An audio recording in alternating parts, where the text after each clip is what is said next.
The last thing we can afford is giving more and more to billionaires and big corporations and hope that prosperity somehow trickles down on everybody else.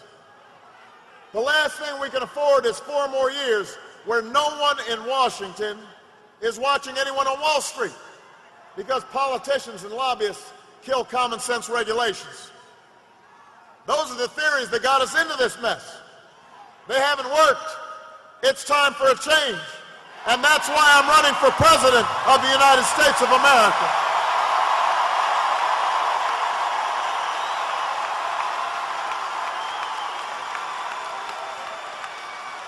Now, Senator McCain has served this country honorably. He can point to a few moments over the past 8 years where he's broken from George Bush on torture, for example. He deserves credit for that. But when it comes to the economy, when it comes to the central issue of this election, the plain truth is that John McCain has stood with this president every single step of the way. Voting for the Bush tax cuts for the wealthy that he once opposed.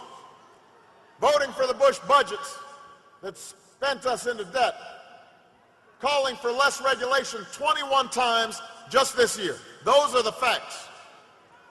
And now, after 21 months and 3 debates, John McCain still has not been able to tell the American people a single major thing that he would do differently from George Bush when it comes to the economy. Not one thing.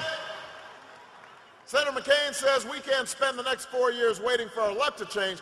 But let me tell you something, Sunrise. The biggest gamble we can take is embracing the same old Bush-McCain policies that have failed us for the last 8 years.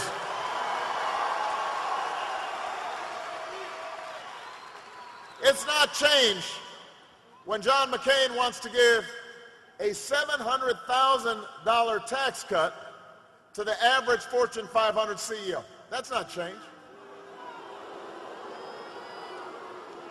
It's not change when he wants to give $200 billion to the biggest corporations, or $4 billion to the oil companies, or $300 billion to the same Wall Street banks that got us into this mess in the first place. That's not change. It's not change when he came up with a tax plan that doesn't give a penny of relief to more than 100 million middle-class Americans. That's not change. In other words, Sunrise, we've tried it John McCain's way. We've tried it George Bush's way. It hasn't worked. And deep down, John McCain knows that, which is why his campaign said that if we keep on talking about the economy, we're going to lose. Of course, that's why we keep on talking about the economy, me and Joe Biden. Absolutely.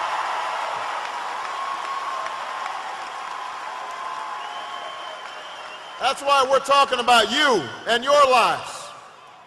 But John McCain, he's spending these last weeks calling me every name in the book.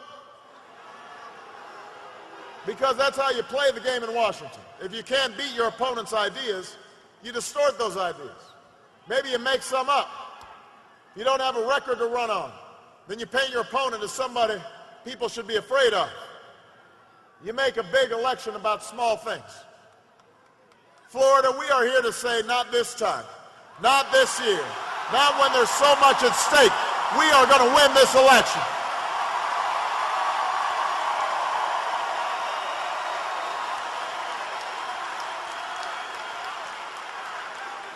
Senator McCain may be worried about losing an election. I'm worried about you losing your homes or your jobs or your life savings. That's what I'm fighting for.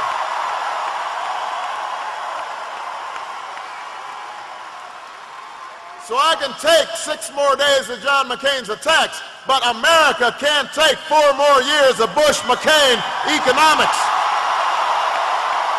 It's time for something new.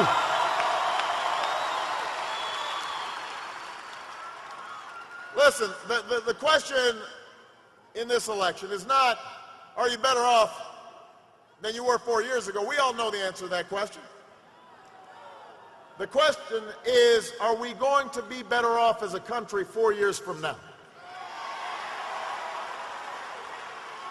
Now, I know these are difficult times for America, but I also know that we faced difficult times before. The American story has never been about things coming easy. It's been about rising to the moment when the moment was hard, about seeing the highest mountaintop from the deepest of valleys, about rejecting fear and division for unity of purpose. That's how we overcame war and Great Depressions. That's how we won the great struggles for civil rights and women's rights and workers' rights.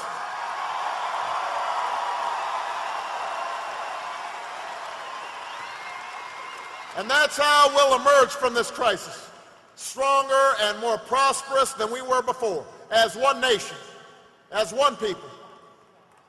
Remember, Sunrise, we still have the most talented, the most productive workers of any country on earth. We're still home to innovation and technology, great colleges and universities that are the envy of the world.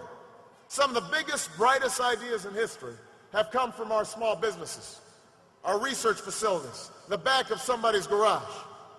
So there's no reason why we can't make this century another American century. We just need a new direction. We just need a new politics. We need a new president.